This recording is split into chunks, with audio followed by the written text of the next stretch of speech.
Hello friends, आप सबका स्वागत है आपके अपने YouTube channel let's learn geography में। फ्रेंड्स, हम पढ़ रहे हैं क्लाइमेटोलॉजी। आज का हमारा टॉपिक नंबर 10 है, जिसमें हम पढ़ेंगे संघनन यानी कि कंडेंसेशन। फ्रेंड, ये टॉपिक जो है थोड़ा लंबा है, तो इसको हम 2 पार्ट्स में पढ़ेंगे। तो चलिए स्टार्ट करते हैं। चलिए फ्रेंड्स, हम स्टार्ट करते हैं अपना आज का टॉपिक संघनन। देखिए, सबसे पहले क्या है कि जो संघनन है ना, वो किसका संघनन होता है। वायुमंडल में क्या है, जो हमारा जो पानी है ये वाष्प बन के और उड़ जाता है ना, उसी का तो संघनन होता है। तो चलिए हम यहाँ से देखते हैं कि जो जल वाष्प है वो कितने होते हैं हमारे वायुमंडल में। वो 0 से 4.1% तक होते हैं, ठीक है। और ये क्या है, हमारे वायुमंडल में जो आर्द्रता पाई जाती है, जो नमी पाई जाती है ना, वो जल वाष्प के रूप में ही तो होती है। और जो जलवायु की जो प्रकृति निर्धारित करते हैं वो भी जल वाष्प करते हैं। क्या, मान लो अगर नमी अधिक है तो कैसी वायु है, और नमी कम है तो वो उस वायु का टेम्परेचर जो होगा वो अधिक पाया जाएगा, और नमी अधिक है तो टेम्परेचर कम पाया जाएगा। यही तो है ना। आगे देखते हैं, जो जल वाष्प है वो गैस के रूप में होते हैं। जो जल वाष्प हैं वो गैस के रूप में क्या होते हैं, जैसे वाष्प बनेंगे तो वाष्प बनते हैं तो क्या है, वो गैसियस फॉर्म में आ जाता है, वाटर होता है वो, ठीक है। और जो ये जल वाष्प गैस के रूप में है हमारे वायुमंडल में, वही आर्द्रता है, ठीक है। जल वाष्प अगर नहीं होंगे तो क्या नहीं होगा, वर्षा नहीं होगी, बादल हैं वो नहीं होंगे, हिमपात नहीं होगा, धुंध कोहरा छाता है, ये कुछ भी नहीं होगा अगर जल वाष्प नहीं होंगे तो, ठीक है। आगे देखते हैं, पृथ्वी के विकिरण द्वारा निकलने वाली जो ऊष्मा होती है ना, उसका भी अवशोषण करते हैं ये जल वाष्प जो होते हैं ना। ये पृथ्वी का जो विकिरण होता है उससे जो ऊष्मा निकलती है उसका भी अवशोषण करते हैं जल वाष्प, ठीक है। और जो हीट बजट है ना, उसमें भी जल वाष्प का इम्पोर्टेंट रोल है, ठीक है। हमने पढ़ा था कि कुछ पार्ट तो वापस लौट जाता है, कुछ जो जल वाष्प है वो ग्रहण कर लेते हैं। इस तरह से हमने अलग अलग पढ़ा था ना जो हीट बजट, तो उसमें आया था ना जल वाष्प, तो इसका भी इम्पोर्टेंट रोल है हीट बजट में। और जो मानव शरीर है उसके टेम्परेचर की जो दर निर्धारित होती है वो भी जल वाष्प के कारण ही होती है। तो जो जलीय चक्र हुआ उसमें जल वाष्प का इम्पोर्टेंट रोल हुआ ना। जैसे मान लो पहले सॉलिड फॉर्म में है कोई भी, ये देखो, मान लो पहले सी है, सी में यहाँ पे पानी है, और यही पानी मान लो अगर यहाँ पे टेम्परेचर कम हो जाए तो ये पानी जम जाएगा, और मान लो यहीं पे ही हीट ज़्यादा आ जाए, टेम्परेचर अधिक हो जाए तो ये फिर से द्रवावस्था में चला जाएगा। और ज़्यादा टेम्परेचर हो जाए तो क्या होगा, ये वाष्प बन के ऊपर उठेगा तो वो गैसियस फॉर्म में आ जाएगा, ठीक है। तो यही जल चक्र है, फिर गैसियस फॉर्म में आएगा और ये हवा में नमी अधिक हो जाएगी, तो फिर इस तरह से क्या होगा, फिर ये बारिश होती है। तो ये चक्र चलता रहता है। तो ये क्या कह रहा है कि जो जलीय चक्र है ना उसमें भी जल वाष्प का इम्पोर्टेंट रोल है। आगे है, जो जल वाष्प है वो वायुमंडल में 3 तरह से पाए जाते हैं, सॉलिड भी, लिक्विड भी, गैस भी। तो वो 3 तरह से कैसे कैसे पाए जाते हैं, देखो। पहला है सॉलिड होगा, जब मान लो बर्फ़ गिरती है या फिर ओले गिरते हैं तो जो पानी होगा ना वो सॉलिड फॉर्म में होगा, तो वो जल वाष्प है वो सॉलिड फॉर्म में हो गए। अगला है लिक्विड। लिक्विड में क्या होता है कि जब भी बारिश आती है और पानी गिरता है हमारी अर्थ पे तो वो लिक्विड फॉर्म में तो होती है। और गैसियस फॉर्म होती है, जैसे जो कोहरा छाता है तो वो जो जल वाष्प है उसकी गैसियस फॉर्म होती है फ्रेंड्स, ठीक है। आगे देखते हैं, इस जलीय चक्र को बनाए रखने के लिए ये 3 क्रियाएं जरूरी हैं। जो जलीय चक्र हमने पढ़ा था ना उसके लिए 3 क्रियाएं जरूरी हैं, यानी कि जो जल है उसका वाष्प में बदलना जरूरी है, ठीक है। वाष्प बन गया है फिर उसका संघनन होना जरूरी है, यानी वो छोटी बूंदों के रूप में संघनित होना जरूरी है, ठीक है। फिर उसके बाद जब जो ये बूंदें हैं ये हवा में इनका वेट ज़्यादा हो जाएगा तो ये बूंदें वर्षा के रूप में पानी बन के और धरती पे गिरेंगी। तो ये तीनों की तीनों जो क्रियाएं होती हैं, वाष्पन, संघनन और वर्षण, ये वाटर साइकिल होती है, इसके लिए तीनों ही इम्पोर्टेंट है। अगर एक भी नहीं होगा तो फिर कौन सी भी नहीं होगी, ठीक है। आगे देखते हैं, आर्द्रता। आर्द्रता क्या होती है, जब वायु में जो नमी है ना, मान लो कोई भी एयर है और वो नमी धारण कर रही है, वही आर्द्रता है। वो जितनी आर्द्रता ग्रहण कर रही है, मान लो जितनी ज़्यादा नमी है उतनी ज़्यादा आर्द्र वायु है। तो ये क्या कह रहा है, जब हवा है वो 100% नमी धारण कर ले तो उसको कहते हैं वायु की आर्द्रता, ठीक है। ये 3 विधियों के द्वारा आर्द्रता को दर्शाते हैं, सापेक्ष, निरपेक्ष और विशिष्ट विधि। तो हम शुरू करते हैं, जो निरपेक्ष विधि है वो देखिए। निरपेक्ष विधि में क्या होता है, जब जो वायु होती है, वायु के प्रति इकाई आयतन में जल वाष्प के भार को उस वायु की निरपेक्ष आर्द्रता कहते हैं। कि कोई भी वायु है, किसी भी पर्टिकुलर एरिया में कोई भी स्थान है, वहाँ पे हवा है, उसके प्रति इकाई जो आयतन है ना, उसमें जल वाष्प का कितना भार है, उस वायु में एक इकाई है, जो प्रति इकाई जो आयतन है उसमें जल वाष्प का जो भार है वो कहलाता है निरपेक्ष आर्द्रता। और इसको किस में मापते हैं, इसकी यूनिट है ग्राम प्रति घन मीटर। ठीक है, निरपेक्ष आर्द्रता इसको हम मापते हैं ग्राम प्रति घन मीटर में। ठीक है, और इसको ज़्यादा अच्छी विधि नहीं मानते हैं। ठीक है, क्योंकि ये टेम्परेचर और एयर प्रेशर में जो अंतर है ना, वो आने पर हवा फैलती और सिकुड़ती है, और जो हवा में जो भार होगा उसको हम नाप नहीं सकते। ठीक है, तो इसीलिए जो निरपेक्ष विधि है वो ज़्यादा अच्छी नहीं मानी जाती है। आगे है विशिष्ट आर्द्रता। जो विशिष्ट आर्द्रता है उसमें क्या होता है, वायु के प्रति इकाई भार में जल वाष्प के भार को, यानी कि वायु के प्रति इकाई भार में, वहाँ पे आयतन था, यहाँ पे भार है, बस यही ध्यान रखना है।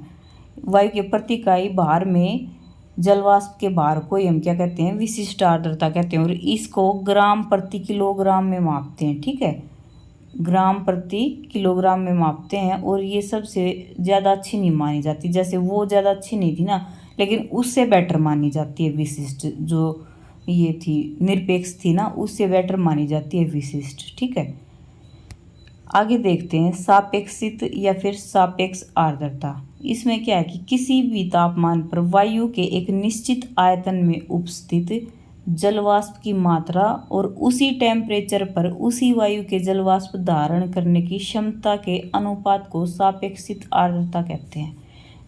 फिर देखते हैं, किसी भी तापमान पर वायु के एक निश्चित आयतन में उपस्थित जल वाष्प की मात्रा और उसी टेम्परेचर पर ही उसी वायु का जो जल वाष्प धारण करने की जो उसकी कैपेसिटी है, उसके अनुपात को कहते हैं सापेक्ष आर्द्रता। ठीक है, इसको प्रतिशत में मापते हैं। ठीक है, और जो शुष्क और आर्द्र बल्ब थर्मामीटर है उसके द्वारा इसको मापा जाता है। सापेक्षित जो आर्द्रता है उसको कैसे, किस फार्मूला से निकालते हैं, किसी भी ताप में वायु में उपस्थित जल वाष्प डिवाइड बाय उसी ताप पर वाष्प धारण करने की उसकी क्षमता उसी वायु की, और इन दोनों के मल्टीप्लाई में 100। ठीक है, या फिर मापते हैं निरपेक्ष आर्द्रता बाय संतृप्त बिंदु पर वास्तविक आर्द्रता मल्टीप्लाई बाय 100। ये है सापेक्षित आर्द्रता का फॉर्मूला। ठीक है, हमने 3 प्रकार की आर्द्रता पढ़ी, निरपेक्ष, विशिष्ट और सापेक्ष। सबसे अच्छी है सापेक्ष आर्द्रता। ठीक है, आगे देखते हैं, किसी भी तापमान पर वायु में और अधिक आर्द्रता धारण न कर पाने से उसको क्या कहते हैं, संतृप्त। मान लो कोई भी एक टेम्परेचर पॉइंट है, मान लो कोई हवा है वो नमी धारण कर रही है, लेकिन एक ऐसा बिंदु आएगा कि उस बिंदु पर जाके और वो हवा है वो बिल्कुल नमी से भर जाएगी और उससे ज़्यादा कैपेसिटी उसके अंदर नहीं बचेगी, तो उस वायु को हम कहेंगे संतृप्त वायु। ठीक है, आगे है, जिस टेम्परेचर पर पूर्णतः संतृप्त हो जाए, यानी कि जिस टेम्परेचर पर आके वो वायु और नमी धारण ना कर पाए, उस टेम्परेचर को कहते हैं ओसांक पॉइंट। देखिए फिर से, वो वायु जो एक लिमिट तक आर्द्रता धारण करती है और उससे आगे नहीं कर पाती, तो वो तो कहलाती है संतृप्त वायु। और जिस टेम्परेचर के बाद वो नहीं धारण कर पाती ना और ज़्यादा आर्द्रता, उस टेम्परेचर को, उस पॉइंट को कहते हैं ड्यू पॉइंट या ओसांक बिंदु। ठीक है, आगे पढ़ते हैं वाष्पीकरण। फ्रेंड्स, ये जो पॉइंट है ना, ये एक एक पॉइंट जो चल रहे हैं ये एक एक नंबर के क्वेश्चन हैं, और इंटरेस्टिंग टॉपिक हमने पहले बहुत पढ़ा हुआ है। ये 6th क्लास में भी आता है, 5th में भी आ जाता है बल्कि। और ये जो टॉपिक है ना, ये इतना इजी है, इसको आप वीडियो को एक बार भी सुनोगे ना तो आपको ये अच्छे से लर्न हो जाएगा। अब आप आगे देखिए, वाष्पीकरण। जल के तरल व ठोस अवस्था से गैसीय अवस्था में बदल जाना ही वाष्पीकरण है। अब देखो कितना इजी है ये, और ये 1 नंबर का क्वेश्चन है। और ये आता है, ये नहीं है कि भाई यहाँ पे इजी बना के मैंने लिख रखा है, ये क्वेश्चन आएगा ही नहीं, ये आते हैं ये क्वेश्चन। आगे देखो, 1 ग्राम जल को वाष्प या गैस में बदलने के लिए 607 कैलोरी ऊर्जा चाहिए। देखो इस तरह के क्वेश्चन आएंगे। ठीक है, 1 ग्राम जल को वाष्प में बदलने के लिए कितनी कैलोरी ऊर्जा चाहिए? 607 कैलोरी ऊर्जा चाहिए। ठीक है, आगे देखते हैं। इस ऊर्जा की पूर्ति वाष्प सतह से प्राप्त की जाती है। ठीक है, नेक्स्ट है जो ऊष्मा ह्रास होता है ना, उसके कारण जो ठंड होती है वो होती है, यह ऊष्मा सौरिक ऊर्जा ही होती है। ये क्या कह रहा है कि जो ऊष्मा ह्रास होता है उसके कारण ठंड होती है। कैसे होती है? जैसे दिन के समय में जो सूर्य है उसका हमारी अर्थ के ऊपर सनलाइट आई, टेम्परेचर बढ़ा अर्थ का, और जो अर्थ है वो भौमिक विकिरण करती है रात के समय। अगर भौमिक विकिरण करेगी तो वो उसको छोड़ेगी ना, रिलीज करेगी उस ऊष्मा को। तो जो अर्थ होगी, उस अर्थ की जो सतह है वो टेम्परेचर कम हो जाएगा। यही है कि जो ऊष्मा ह्रास होता है ना, वही ठंड का कारण बनता है। और जो ये क्या कह रहा है नेक्स्ट लाइन में कि जो ऊष्मा का ये ह्रास हुआ, ये ऊष्मा कौन सी है? सौरिक ऊर्जा है। सौरिक ऊर्जा ही तो है, हमारे सूर्य से ही तो हमें टेम्परेचर प्राप्त हुआ था। वाष्पीकरण के साथ गैसियस अवस्था वाला जल नहीं बदलेगा। ये क्या कह रहा है कि मान लो वाष्पीकरण हो चुका, मतलब वाष्पीकरण हो रहा है, मान लो किसी भी पर्टिकुलर एरिया पे वाष्पीकरण हो रहा है, लेकिन इससे पहले ही कुछ जल वाष्प बनकर ऊपर चला गया था, गैसियस फॉर्म धारण कर ली थी। तो ये क्या कह रहा है, जिसने गैसियस फॉर्म धारण कर ली है ना, उसकी वो तो बन चुका गैस, वो दोबारा से थोड़े ना वाष्प में बदलेगा, जल में नहीं बदलेगा वो। ये नहीं है कि मान लो वो गैस बन गया था और फिर से आके वो पानी बन जाएगा, नहीं, वो गैसियस फॉर्म में ही रहेगा, ये कह रहा है। आगे देखते हैं। जो ऊष्मा जल के तरल से गैस में बदलने के लिए लगती है ना, वो कहलाती है गुप्त ऊष्मा। यानी कि अगर मान लो जल है और उस जल वो गैसियस फॉर्म में है, पानी, सॉरी, जो पानी है ना वो लिक्विड स्टेट में है। ठीक है, और अगर मान लो वो गैस में बदल रहे हैं हम, उसके नीचे टेम्परेचर बढ़ा दिया, पानी है जो उस एरिया का, मान लो उसको हमने गैस पे रख के उबाल दिया, उसका टेम्परेचर बढ़ा दिया और वो गैसियस फॉर्म में बदल रहा है, तो क्या है, वो जो ऊष्मा लग रही है वो क्या लग रही है? वो गुप्त ऊष्मा लग रही है, और इसको हम थर्मामीटर में नहीं देख सकते हैं। ठीक है ना। आगे है, वाष्पीकरण के बाद जो जल की छोटी छोटी बूंदें हैं उनका बदलकर वातावरण में वो रहती हैं, तो फिर इसे क्या कहते हैं? गुप्त ऊष्मा जो है वो संघनित करती हैं और बादल बनने की वर्षा होती है उसके बाद, और कुछ ऊर्जा फिर से मुक्त होती है, इसे कहते हैं गुप्त ऊर्जा ही। देखो क्या कह रहा है ये कि वाष्पीकरण हो रहा है, वाष्पीकरण हो चुका, फिर छोटी छोटी जो जल की बूंदें होंगी ना वो वातावरण में आ जाएंगी। ठीक है, वाष्प बन के और हवा में लटकती रहेंगी आर्द्रता के रूप में। फिर इसे कहते हैं गुप्त ऊष्मा जो संघनित करती है और बादल बनाती है। क्यों? क्योंकि जो ये पानी था गैसियस फॉर्म में गया था और उसके बाद मान लो ऊपर टेम्परेचर हो गया कम हो गया, तो हवा में ही वो छोटी छोटी बूंदों के रूप में वो वहाँ पे संघनन हो गया। ठीक है, और फिर मान लो ये जो पानी का ये संघनन हो गया है, फिर जो ये आर्द्रता के बाद मान लो अगर टेम्परेचर अधिक हो रहा है तो क्या होगा, ये वायु है ये वर्षा भी करेगी। ठीक है, और वर्षा करती है फिर क्या होता है, ऊर्जा भी रिलीज होती है। तो जो वो ऊर्जा रिलीज होती है ना उसको कहते हैं गुप्त ऊष्मा। ठीक है, और इसको और क्या कहते हैं, इसे संघनन की गुप्त ऊष्मा भी कहते हैं। आगे देखिए, वाष्पीकरण को प्रभावित करने वाले कारक कौन से हैं? देखो, फर्स्ट है उच्च तापमान। मान लो अगर कहीं पे टेम्परेचर अधिक होगा और वहाँ पे पानी है तो ही तो उसका वाष्पीकरण होगा, अगर टेम्परेचर कम होगा तो वाष्पीकरण तो नहीं होगा ना। नेक्स्ट है जलीय भाग अधिक होना। अगर मान लो जलीय भाग अधिक है और वहाँ पे टेम्परेचर अधिक है तो वहाँ का वाष्पीकरण अधिक होगा पानी का, और अगर मान लो जलीय भाग कम है, स्थलीय भाग ज़्यादा है, तो उसके कंपैरिजन में कम होगा वाष्पीकरण। ठीक है, नेक्स्ट है स्वच्छ आकाश। स्वच्छ आकाश में भी ज़्यादा वाष्पीकरण होता है। क्यों? मान लो स्वच्छ आकाश है तो सन रेज हैं वो ज़्यादा जल्दी से अर्थ पर मान लो आ गई और हमारी अर्थ का जो टेम्परेचर है वो बढ़ गया, और इससे क्या होगा, वाष्पीकरण भी ज़्यादा होगा।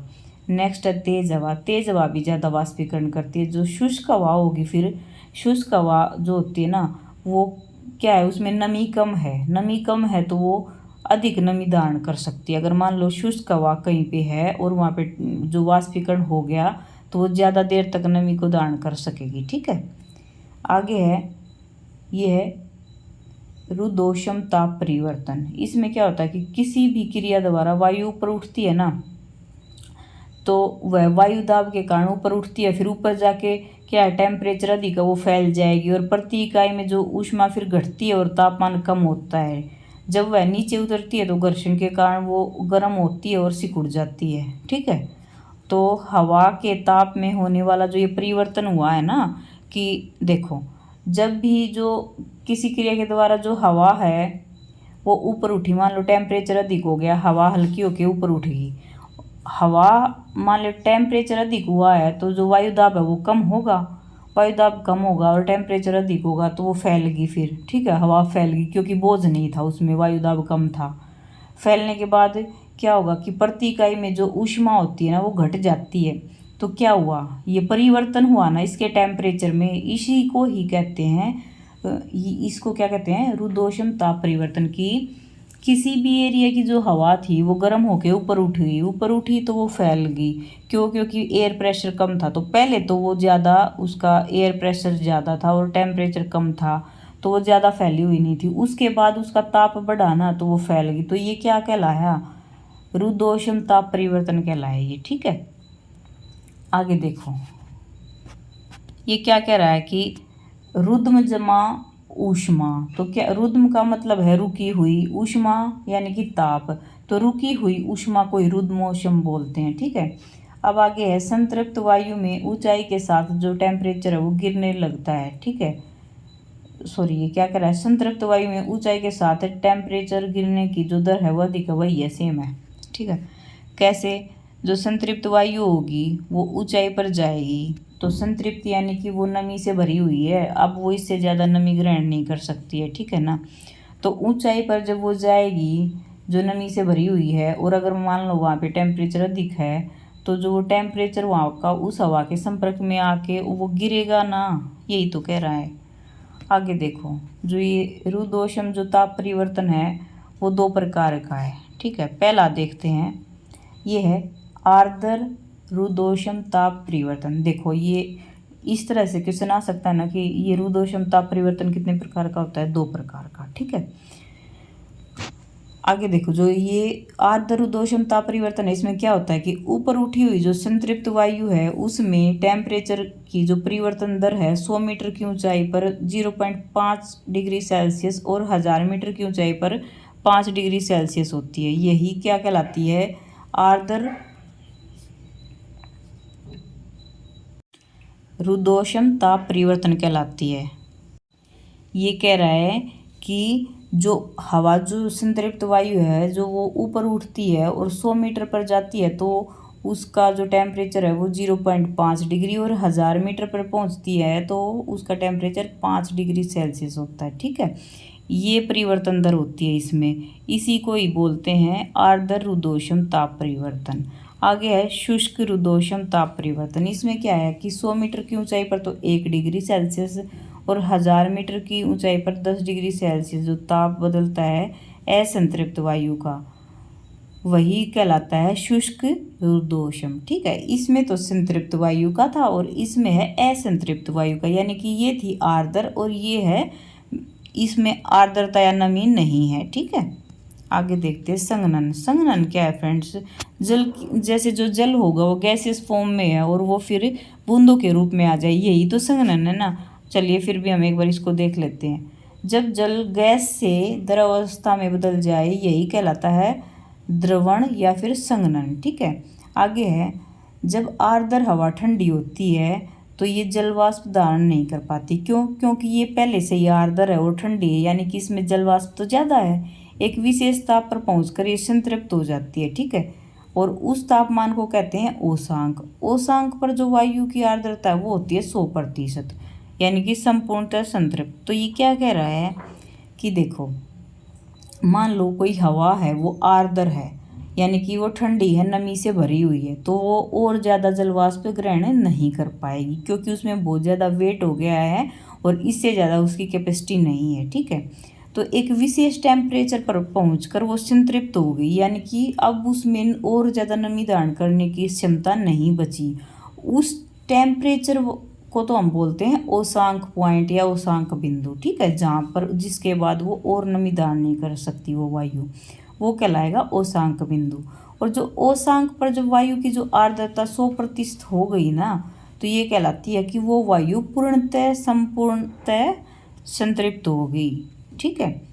जब वायु का जो टेम्परेचर है वो ओसांक से कम हो तब क्या होता है, तब होता है संघनन। ओसांक से कम यानी कि जो वायु है वो और ज़्यादा नमी धारण नहीं कर सकती ना जिस टेम्परेचर पे, उससे भी कम हो, तब वो जो पानी होगा जो उस वायु में है उसका संघनन यानी कि वो बूंदों के रूप में आने लग जाए। वो थोड़ा थोड़ा मतलब क्या होगा, इस तरह से वो जमने लग जाएगा। ठीक है।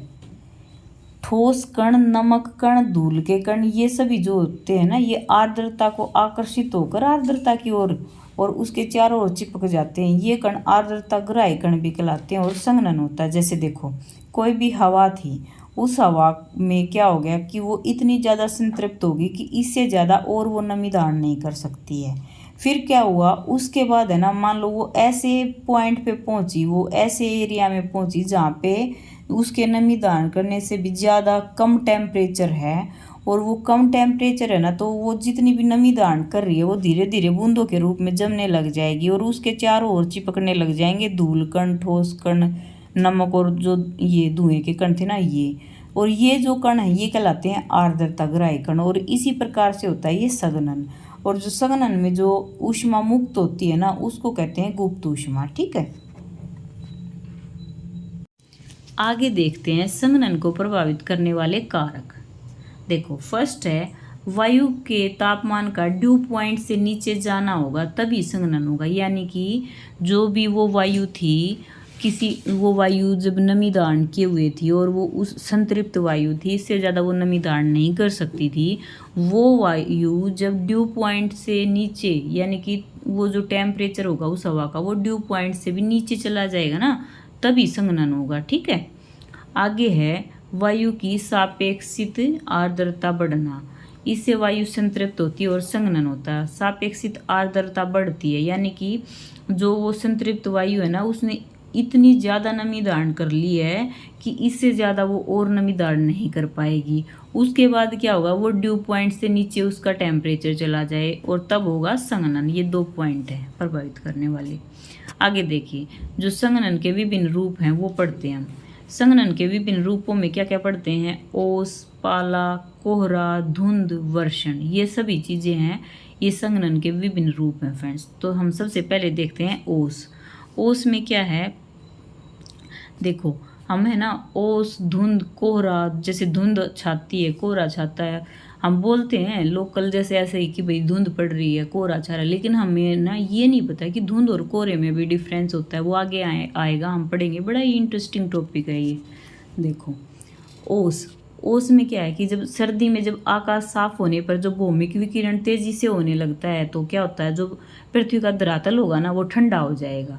जब भौमिक विकिरण होगा रात के समय पे तो जो पृथ्वी का धरातल होगा वो ठंडा हो जाएगा और जो वायुमंडल की जो नीचे की परतें होंगी ना वो भी ठंडी होंगी, जो धरती से लगती सी होंगी वो। तो क्या हुआ, धीरे धीरे जो हवा होगी वो ओसांक के जो तापमान पर पहुंच जाएगी, यानी कि ड्यू पॉइंट पर ये पहुंच जाएगी जो वायु होगी, और जो छोटी छोटी बूंदें हैं उनके रूप में संघनन होने लग जाएगा जो उस वायु में जो नमी थी उसका। तो धीरे धीरे पृथ्वी पर पड़ने लग जाती है, वो जो बूंदें बनी थी ना वो धीरे धीरे पृथ्वी पर पड़ने लगेंगी और यही कहलाएगी ओस। ठीक है। फिर से देखते हैं एक बार कि देखो, जब सर्दी में जब आकाश साफ होता है तो रात के समय में क्या होगा, भौमिक विकिरण होगा। क्यों होगा, क्योंकि जब साफ था वातावरण तो सुबह जो दिन का टाइम था वहाँ पे टेम्परेचर अधिक हुआ होगा। क्यों, क्योंकि सनरेज ज़्यादा आई होंगी। सनरेज ज़्यादा आई हैं तो भूमि को ज़्यादा टेम्परेचर मिला है। फिर रात के समय में जब वो भौमिक विकिरण करेगी तो जो पृथ्वी का जो धरातल होगा वो ठंडा होगा और धरातल से लगता हुआ जो वायुमंडल का एरिया होगा ऊपर ऊपर का वो भी ठंडा हो जाएगा। तो धीरे धीरे जो हवा होगी ना वहाँ पे, वो हवा है जो वो ड्यू पॉइंट पे आ जाएगी और उसका जो टेम्परेचर होगा ना वो इतना कम हो जाएगा कि उस हवा में जो भी नमी थी ना वो बूंदों के रूप में आ जाएगी। और फिर जो बूंदें हैं वो जो पानी के रूप में जो बूंदें संघनित होगी, हवा उसका बोझ सहन नहीं कर पाएगी और वो ओस के रूप में गिरने लगेगी। ये तो है ओस। ठीक है।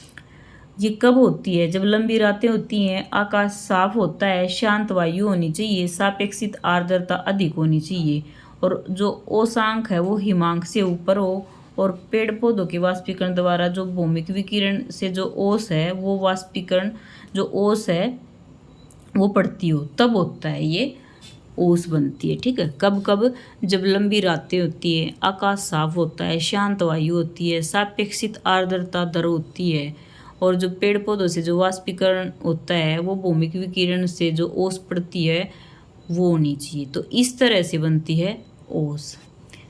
आगे देखते हैं, जब ओसांक 0 डिग्री से कम हो तो ओस की जगह क्या पड़ता है? पाला पड़ता है, फ्रोस्ट पड़ता है। क्यों? क्योंकि ओसांक 0 डिग्री से नीचे जाता है तो बर्फ जमकर और क्या होता है? पाला पड़ता है। देखो पाले में और ओस में क्या फ़र्क मिला? देखो जो ओस थी ना वो तो छोटी छोटी बूंदों के रूप में हवा में आई और वो हवा उसका भार सहन नहीं कर पाई और वो नीचे गिर गई हमारी धरती पर। ठीक है, और जब जो ओसांक पॉइंट 0 डिग्री से भी कम चला जाए ना तो वही जो बूंदें थी वो पानी था, पानी के रूप में ही तो नीचे आ रही थी ना छोटी छोटी फुहार की तरह, वो क्या होगा और भी ज़्यादा ठंडी होएगी तो फिर वो बर्फ़ के रूप में जमने लग जाएंगी। वो बूंदें हवा में ही बर्फ़ के रूप में जमेंगी तो क्या होगा? फिर वो कहलाएगा पाला। ठीक है, आगे देखते हैं कोहरा, कुहासा और मिस्ट। देखो जो कोहरा और कुहासा होता है ना ये हवा में जो हमारा जो धरातल होता है, सरफेस एरिया होता है ना, बिल्कुल उसके निकट बनने वाले बादल हैं। ठीक है, तो क्या होता है इसमें? देखो धरातल के निकट जो वायु होती है वो ठंडी हो और जो सापेक्षित आर्द्रता होती है ना वो 100% हो, यानी कि वो जो ठंडी वायु है वो नमी से भरी हुई होनी चाहिए। तो फिर क्या होगा? जो जल के कण है वो वाष्प के रूप में संघनित होकर और वो छोटे छोटे हिमकणों में रूप में बदल जाएंगे और हवा की जो निचली परत होगी ना वहाँ पे लटके रहेंगे। और जो ठोस कण होते हैं, जो नमक के कण, धुएं के कण, धूल के कण, ये वाले जो कण होते हैं वो हिमकण थे उनके चारों ओर इकट्ठा होने लग जाएंगे तो वातावरण धुंधला सा होगा। तो धुंधला होगा जैसे देखो ये क्या है? ये पहले तो पानी था। ठीक है, वो संघनित हो गया, हिम के रूप में जम गया और इसके चारों ओर जमने लग गए ये धूल, धुएं के कण ये जमने लगे तो ये एक बादल की तरह हो गया ना। तो फिर क्या होगा? ये धुंधला सा इन्वायरमेंट कर देंगे। क्यों? क्योंकि हमारी अर्थ के नज़दीक हैं। ठीक है, धुंधला इन्वायरमेंट होगा तो ये ही कहलाएगा कुहासा या कोहरा। ठीक है, आगे देखते हैं, कोहरा व धुंध के बीच केवल दृश्यता का अंतर होता है। जो कोहरा होता है और जो धुंध होती है ना मिस्ट, उसके बीच में सिर्फ दृश्यता, यानी कि कितनी दृश्यता? कोहरे में तो हम देख पाएंगे 1 किलोमीटर से परे दिखाई नहीं देगा हम, यानी कि ज़्यादा से ज़्यादा 1 किलोमीटर तक देख पाएंगे ना, तब तो पड़ रहा है कोहरा। ठीक है, और कभी कभी इसमें हम 200 मीटर से दूर का भी नहीं देख पाते हैं। और जो कुहासा या धुंध होती है ना उसमें हम 2 किलोमीटर तक का देखते हैं। ठीक है, यानी कि जो कोहरा होगा ना उसमें दृश्यता कम होगी, 1 किलोमीटर से भी कम होगी, और जो धुंध होगी उसमें 1 से 2 किलोमीटर तक दृश्यता होगी। यही फ़र्क है बस। आगे है कोहरे के 3 प्रकार। देखो इस तरह से क्वेश्चन आ सकता है कि 3 पॉइंट दे देंगे और ये मान लो 1 2 3 4 इस तरह 4 होंगे तो इसमें 3 तो और कोई दे देंगे और 1 दे देंगे कोहरे का ही प्रकार। तो इस तरह से पूछेंगे कि इसमें से कोहरे का कौन सा प्रकार है, इस तरह से आएगा। देखो फर्स्ट है विकिरण कोहरा। जब जो रात के समय जो पृथ्वी है वो भौमिक विकिरण करती है, यानी कि परावर्तन करती है, जो भी ताप उसने दिन में लिया था उसके कारण जो पृथ्वी का धरातल होगा ना वो ठंडा हो जाएगा और जो वायु है वो शांत और आर्द्र हो जाए तो वायु के जो जलवाष्प हैं वो संघनित होने लग जाएं। क्यों? क्योंकि जो धरातल से लगता जो ये जो भी इन्वायरमेंट था वो भौमिक विकिरण के कारण यहाँ पे ठंडा हो गया, शांत हो गया। ठीक है, ठंडा और शांत होने के कारण जो नमी थी ना वो संघनित होने के से क्या बना? विकिरण कोहरा बना। ठीक है, और विकिरण कोहरे की मोटाई होती है 10 से 30 मीटर तक। आगे है अभिवहन कोहरा। अभिवहन कोहरे में जो हवा है वो क्या होती है? हॉरिजेंटल बहती है। ठीक है, गर्म और जो आर्द्र वायु होगी वो हॉरिजेंटल बहेगी और जब कभी भी मान लो ठंडे धरातल के संपर्क में आएगी ना तो क्या होगा? जो वाष्प होंगे उनका संघनन हो जाएगा, यानी कि गर्म और आर्द्र वायु थी, ये आर्द्र थी तो उसमें नमी तो थी ही, लेकिन जब वो है ना किसी ऐसे क्षेत्र में जाएगी कि वो क्षेत्र ठंडा है तो जो उसमें जो नमी थी उसका संघनन हो जाएगा और तब बनेगा अभिवहन कोहरा। ठीक है, आगे है जो अभिवहन कोहरा होता है ना, ये कहाँ कहाँ बनता है, ये बनता है सागर, झील और नदियों के तटीय भागों पर छाता है, ठीक है। और ये देर तक छाया रहता है। इसकी मोटाई होती है 300 से 600 मीटर तक। तीसरा है वातागरी कोहरा। वातागरी कोहरा जो होता है उसमें क्या होता है, जब वातागर पर गर्म वायु ऊपर चढ़ जाए, यानी कि मान लो ये वातागर है और इसके ऊपर गर्म वायु चढ़ जाए और ठंडी वायु है जो वो नीचे बैठ जाए, तो जो ठंडी वायु होगी वो ओसांग से भी नीचे के टेम्परेचर के संपर्क में आ जाती है, तो कहलाता है वातागरी कोहरा छाता है फिर, ठीक है। ये थे कोहरे के प्रकार, जिसमें पहला था विकिरण कोहरा, जो भौमिक विकिरण के कारण जो पृथ्वी का धरातल तो ठंडा हो जाएगा और जब मान लो जो भी आर्द्रता है वायु में वो संघनित हो जाए उस ठंडे टेम्परेचर के उसमें आके, मान लो जो ठंडा टेम्परेचर था वहाँ पे वो हवा आ जाए और उसमें जो जलवाष्प या आर्द्रता है वो संघनित हो जाए, तो जो कोहरा छाएगा वो कहलाएगा विकिरण कोहरा। ये था 10 से 30 मीटर तक मोटा होता है, मोटाई होती है इसकी। फिर अभिवहन कोहरा जो था उसमें हॉरिजेंटली जब गर्म और आर्द्र वायु बह रही होती है और वो किसी ऐसे क्षेत्र में संपर्क में आ जाए जो ठंडा हो, तो फिर उसमें जो भी वाष्प था वो संघनन हो जाएगा और कहलाएगा, जो कोहरा छाएगा वो अभिवहन कोहरा। उसके बाद हमने पढ़ा वातागरी कोहरा। वातागरी कोहरा जो होता है उसमें गर्म वायु जो होती है ना वो तो ऊपर चढ़ जाती है वातागर के, और जो ठंडी वायु है वो नीचे बैठ जाती है। तो ठंडी वायु जो होती है वो सांग से भी नीचे के जो टेम्परेचर में संपर्क में आ जाती है, तो बनता है वातागरी कोहरा। तो ये था हमारा कोहरे इससे संघनन और उसके प्रकार और संघनन कैसे होता है और कौन सी इसमें चीज़ें, जैसे हमने फिर पढ़ी धुंध, मिस्ट या फिर जो भी फोग वगैरह था, जितना भी हमने पढ़ा। फिर हमने कोहरे के प्रकार पढ़े, 3 प्रकार थे जो। इसके अलावा हमने और क्या पढ़ा था, हमने जो आर्द्रता थी वो पढ़ी। आर्द्रता में हमने 3 प्रकार की आर्द्रता पढ़ी, निरपेक्ष, विशिष्ट और सापेक्षित आर्द्रता। और हमने यही पढ़ा था कि जो जलवाष्प है ना उन्हीं के कारण ही ये संघनन हो पाता। अगर जलवाष्प ना बने तो कोहरा वगैरह ये सब नहीं छाए, न संघनन हो, न बारिश हो, न बादल बने, न हिम गिरे, न हिमपात हो, न धुंध वगैरह हो, ठीक है। फिर उसके बाद हमने पढ़ा था, ये सारे पढ़ने के बाद आगे हमने पढ़ा फ्रेंड्स वाष्पीकरण। वाष्पीकरण हमने पढ़ा कि जो जल के जो तरल व ठोस अवस्था से गैस अवस्था में जब जल परिवर्तित हो जाता है वो कहलाता है वाष्प। और 1 ग्राम जल को वाष्प बनने के लिए 607 कैलोरी ऊर्जा की ज़रूरत होती है, ठीक है। और फिर हमने उसको प्रभावित करने वाले ये कारक थे जो वाष्पीकरण को वो पढ़े, जिसमें हमने पढ़ा था उच्च तापमान, जलीय जो भाग है वो अधिक हो, स्वच्छ आकाश हो, तेज हवा चले, शुष्क वायु, मान लो ये सारी परिस्थितियाँ होंगी तो वाष्पीकरण अधिक होगा। उसके बाद हमने पढ़ा था रुद्धोष्म ताप परिवर्तन, जिसमें क्या पढ़ा हमने कि जब मान लो हवा है वो नीचे है, यानी कि उसका एयर प्रेशर अधिक है और वो मान लो गर्म उसमें धरातल के संपर्क में आए, ऊपर उठ जाए, तो ऊपर उठ के जब वो फैल जाती है तो जो ताप परिवर्तन हुआ है ना उसी को बोलते हैं रुद्धोष्म ताप परिवर्तन, ठीक है। फिर हमने जो ये थी संतृप्त वायु पढ़ी थी और जो ये ओसांग पॉइंट पढ़ा। फिर हमने संघनन भी पढ़ा कि कैसे जल है जो गैस से द्रव में और फिर द्रव से जो ठोस में ये आ जाता है, तो किस प्रकार से संघनन होता है ये पढ़ा हमने। और फिर हमने उसके बाद संघनन के विभिन्न रूप पढ़े थे, जिसमें पढ़ा ओस के बाद हमने पढ़ा पाला, कोहरा, धुंध, वर्षण, ये सारी चीज़ें हमने इसमें पढ़ी फ्रेंड्स। और लास्ट में कोहरा पढ़ा। ये था हमारा संघनन का एक फर्स्ट पार्ट। वीडियो लंबी हो जाएगी इसलिए एक सेकंड पार्ट बनाएंगे फ्रेंड्स, उसमें हमारा संघनन का टॉपिक कंप्लीट हो जाएगा। अगर आपको वीडियो अच्छी लगी हो तो लाइक, शेयर, कमेंट और सब्सक्राइब करना। Okay friends, bye bye.